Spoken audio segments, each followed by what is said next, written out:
Good evening, sorry, what am I talking about? Good morning, ladies and gentlemen. This is going to be Harry Muppet, and we are going to be casting the first game of the final series for the Kaspersky Arena July tournament. So, yes, down at the bottom left side of the map, we do have our red Zerg player, TLO. And yeah, he was facing up against Thorzane in the previous series, managed to beat him, and now he's going to push on to the final series. And yeah, if he wins this series against KrasS, he has won the overall tournament, and he will get 700 euros, I think, out of the total 1,000 euro prize money. But yeah, it's going to be very interesting because his final opponent in this tournament is going to be our orange Terran player, KrasS, or KrasS, or I'm not exactly sure, but he is a German Terran player. German, just like TLO, and yes, well, I suppose that makes sense considering it's a German tournament. So yeah, haven't actually seen KrasS in that much though. I had a check back at the DreamHack Summer and the Home Story Cup number 7, the two tournaments I previously cast, and he wasn't in either of those. He might have been in a random game I cast, but other than that, I haven't seen much of him playing. So yes, it's going to be very interesting to see how he does against the very formidable play of TLO. And TLO, meanwhile, going for some fairly standard stuff. Nice early hatchery coming out into a pool, so extremely standard for Zerg players. And KrasS going for a not a very standard play, going for extremely early command center. I don't know, I guess this is starting to get a little bit more standard on huge maps like this, because it's unlikely that the Zerg player will scout him out nice and fast. And even then, it's unlikely that the Zerg player will be able to do much about it because they're too busy getting their own stuff out. The most they'll do is they'll scout out this, and the Zerg player will get an extremely early third. But here we go. The Overlord, the first Overlord does actually come out, see KrasS's base, and he just has to move over a little bit, and he's going to see that command center. So we'll see the Overlord not quite making the jump over there to see the command center.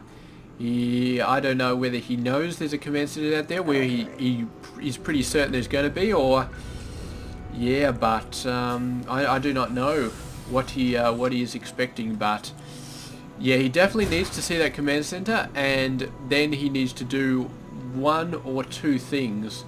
The I don't know, I guess the first would be to do a massive push in off two bases. See if he can just overwhelm KrasS, punish him for going for such an early command center. And the second thing is just to get a third. And 90% of the time, you'll just see the Zerg get a third base. It's nice and safe to get a third base at that point. I thought that was a drone for a second getting a third. That would have been quite early, but not surprising at all to see something that early with the command center out here. But yeah, KrasS meanwhile going into some standard stuff. Looks like it's going to be a reactor and a factory, so we're going to see some Hellion pressure. And yeah, meanwhile TLO just scouting all over the map, doing all sorts of good stuff, but he has not seen this command center yet. He has not expanded to a third base yet, so I'm getting a little bit worried about him not getting a hold of this situation, because right now KrasS definitely has the economic advantage. TLO can build out more workers, but he's going to sacrifice military units, whereas KrasS can just build workers and military units at the same time. He can do all sorts of awesome stuff. So yeah, KrasS will definitely start to catch up here, unless TLO starts to get a third base. He is getting a Roach Warren though, but he, I think this is just normal play. I don't think he's scouted it yet. This Ling just waiting to run in. I'm not sure why he hasn't sent it in yet. He's probably expecting the command center to really start finishing being built right now, so he can just go in and scout it out. But yeah, when he's going to come in, he's going to see a few more workers over there than he may have expected, and yes, this is not going to be good for TLO. But the Ling does come in, sees the expansion, and TLO has got to be thinking about a third now. Third or something else crazy.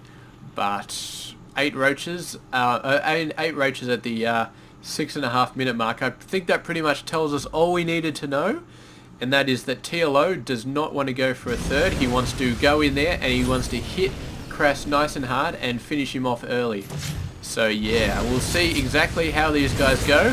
Hellions, of course, very, very good versus Hellions, and there's no real Marauder presence in KrasS's base. Of course, it's a bit too early, but he sees the roaches and instantly starting to build some Marauders. So he knows that Marauders are going to be the absolute savior for his base right now, and he is going to be getting them. Meanwhile, TLO is getting out a bunch of lings as well. He's got a massive amount of lings. He has got his Baneling's nest up already. So yes, going to be some Baneling pressure. The gate is going to get knocked down, and the roaches are going to wipe out all of the Hellions, but the Marauders are going to be the thing that switches this around left or right. I do not know. He's got one Marauder, he's getting a second one out. It's not a huge amount, and if lings get around the Marauders, then the Marauders are all dead, but he's still got these Hellions, so with some exceptional micro on KrasS's part, he may very well be able to hold this off. But the Baneling's going in. They could have taken out those Marines, but I think they want to save themselves for the workers. Here they go, beautiful hits, half of those workers getting decimated and everything in that bunker. The roaches going in, but the just the massive amount of Hellions are actually starting to take their toll on these roaches. I guess Hellions can take out roaches when there are enough of them, and the Hellions getting chased down, but I do not think that TLO has roach speed, and that is definitely not going to work to his advantage at this point. He definitely needed roach speed, but he was just going for too early a push, and he could not get it out in time. Roach is going to be taking out quite a lot of stuff. He's pushed back a little bit in terms of the economy, but it's not a huge amount. The Ling's going to be running in, but they did not want to go anywhere near the Hellions. Maybe just taking out some workers and mules and stuff like that, but I'm starting to fear that TLO is not going to be able to force this attack back. He's got a ton of Banelings, but what he really needs right now is roaches, and he does not have the roaches that he needs. He can build up a ton of them right now and maybe push in again, but yeah, maybe KrasS will just get the Marauder numbers up he needs by the time that push comes in. We see we've got reinforcements, but they're all lings. He has not built any roach reinforcements, and I think that's a little bit of a mistake. But yeah, TLO transitioning straight into a third base, so he knows he got beat pretty badly, but he did wipe out the majority of the units for KrasS, the military units. But KrasS is pretty much caught up on economy. He didn't take too many hits there, and in terms of his worker count, and TLO deciding, you know what, I did not win in with that push, so I'm going to see if I can continue to get the economy up nice and fast. And yes, he is doing that. He's getting a bit of a lead, 8 workers now. But of course, KrasS has already managed to get a third base out while all that craziness was going on. So yeah, it's just sort of be down to KrasS to plunk that third base down somewhere to defend it. And if he manages to get that down in the next couple of minutes and defend it, then he is going to be in an awesome situation. And it's very rare that you see a Terran player out macro a Zerg player, but that is exactly what KrasS is threatening to do right now. And we can see what tech options have we got going down. So there's a starport, another barracks. No, that barracks is already built, but yeah, definitely looks like triple M from where I'm sitting. He's getting some widow mines down as well, but those will just basically be for mainly defensive purposes. The Hellions trying to he's trying to get as much use out of them as he can, just for harassment mainly. But the TLO does have a fair amount of roaches out, and he's got to move them into a beautiful position here to back off this sort of base, keep the Hellions from running in. So yeah, TLO definitely knows what he's doing, and these Hellions, yeah, they're just going to be running around not really accomplishing much. But the main army that he's built back here is going to be exactly what KrasS needs. Meanwhile, one overload going down, and yeah, they're just sort of just going back to TLO, getting his third base up, getting in a solid position once again, and yeah, KrasS looking to push ahead with this third command center. If he can get that out, then yeah, it'll be really awesome, and we can definitely see some triple M tech going on here. Armory as well, widow mine upgrades or something like that. I can't think what else it may be for. Tanks perhaps. I really can't say it. The Hellions getting a little bit of a run around, getting past most of the army, but they are going to get trapped here, and maybe killing one drone there, maybe not even one, I can't really say.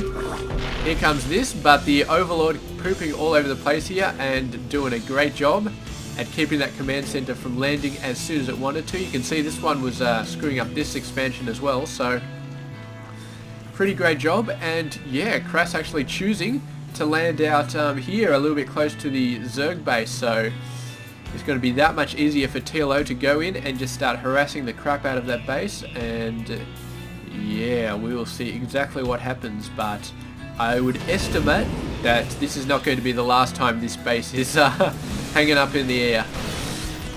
Here we go, TLO making another push, and I think that was an Overseer, man. Just got totally owned by that Widow Mine, man. Really, really nice. And KrasS falling into a good position here. The supply depot is going up, and I don't know if TLO meant to wipe out those supply depots, but he definitely did with the Banelings.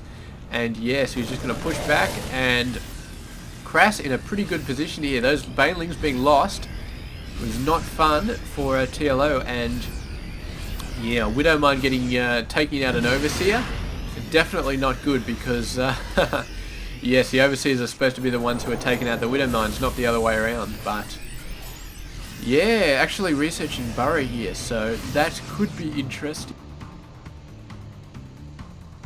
But we will see exactly if he manages to do anything, because yeah, burrowed Banelings popping up into the Terran forces always going to be very, very scary, so I'd be quite interested to see that happen again.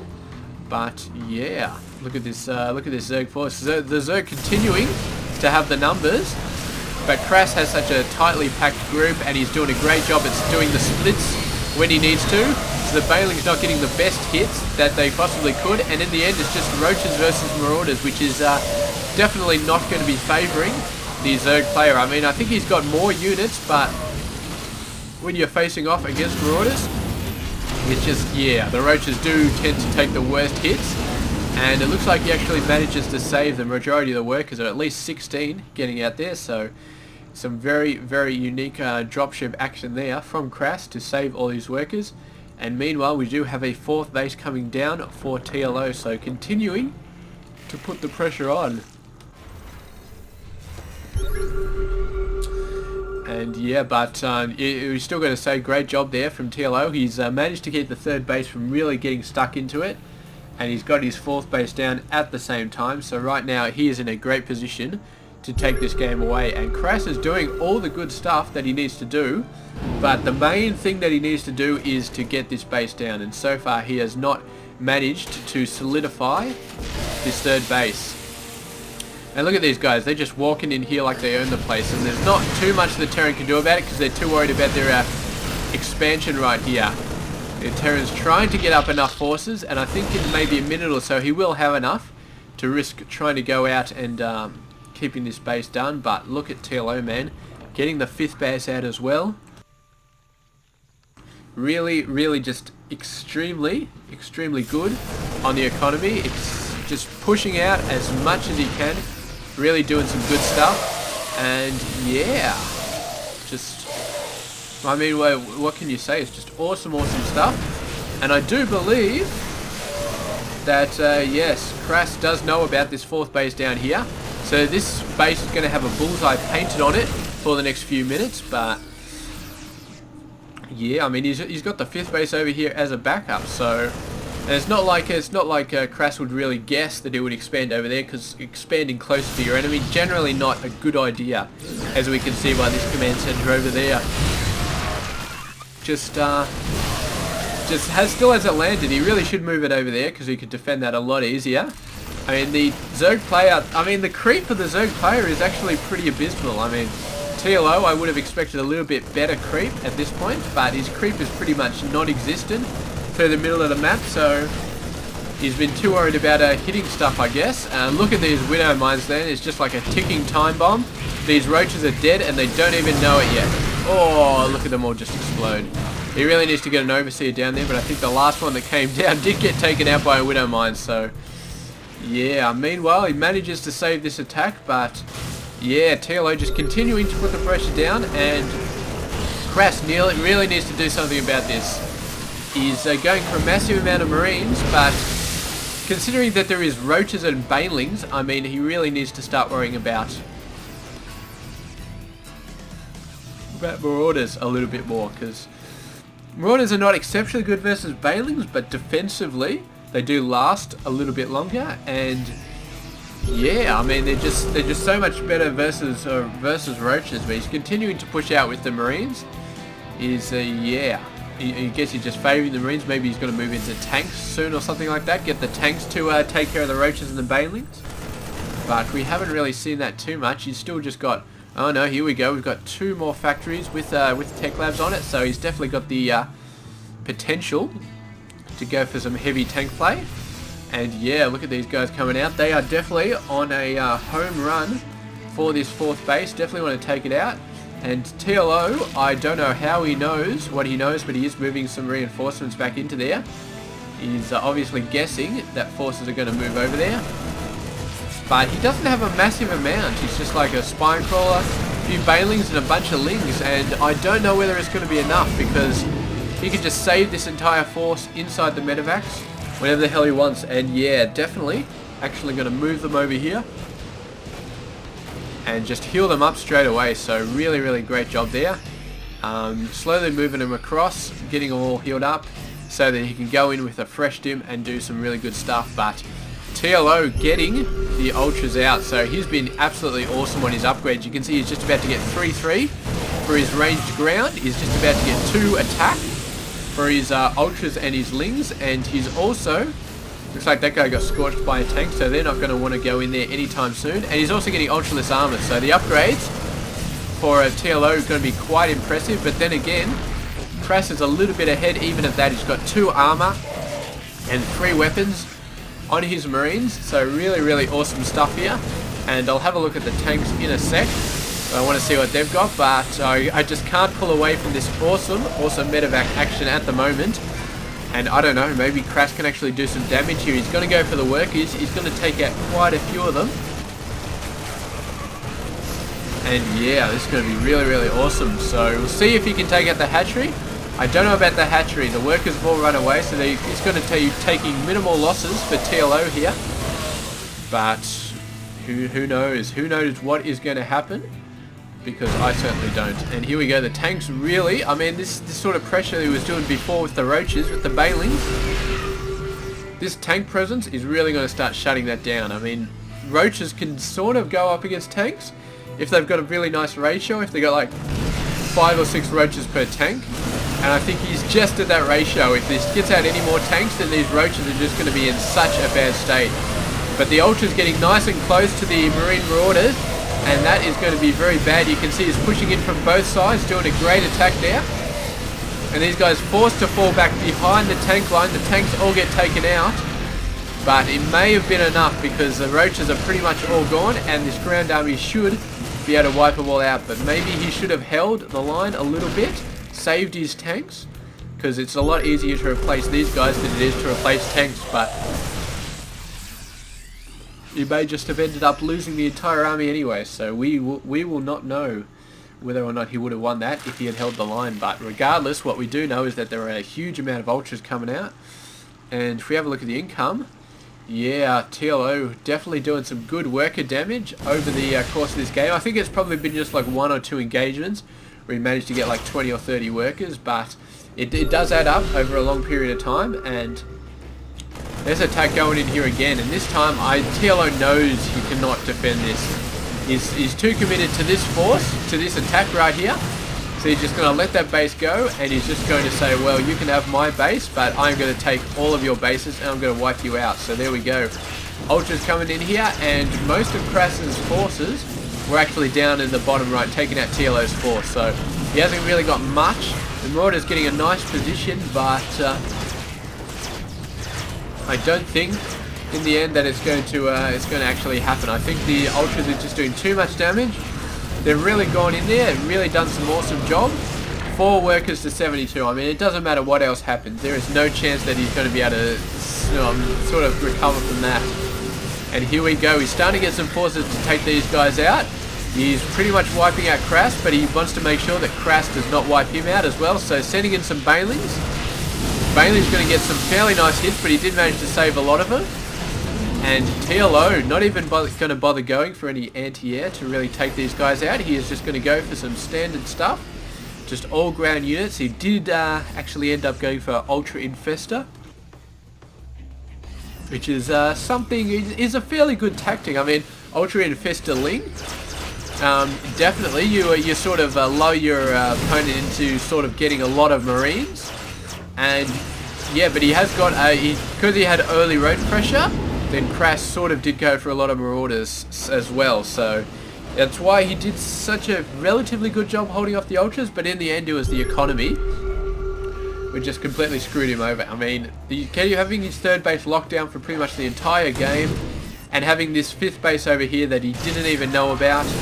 Really, the combination of those two things just basically lost KrasS the game, and right now he's just going to run around finishing him off. KrasS trying to keep himself in the game by keeping these guys alive with medevacs, but TLO, man, he just has too much. He can just run around. All of the units gone here, just the medevacs left, and these guys just about to get wiped out. So yeah, KrasS gives the GG with a WP on the end. Well played, TLO. And yeah, game number 1, TLO really going in there, really doing some awesome stuff. And really just taking this game away. Yeah, so excellent job there in the final series. We have had everybody who's won a series lose the next one. So, I mean, Bifey lost to White then White lost to Thorzane, then Thorzane lost to TLO, so we would expect TLO to lose to KrasS, but I don't know. I think TLO is going to break the cycle, and I think he's going to win this series as well. Actually, I don't know, but I mean, he did an awesome job here, so there's a good chance he's going to win the series. So let's keep moving on, and let's move on to game number 2. This has been Hairy Muppet. I hope you've enjoyed it.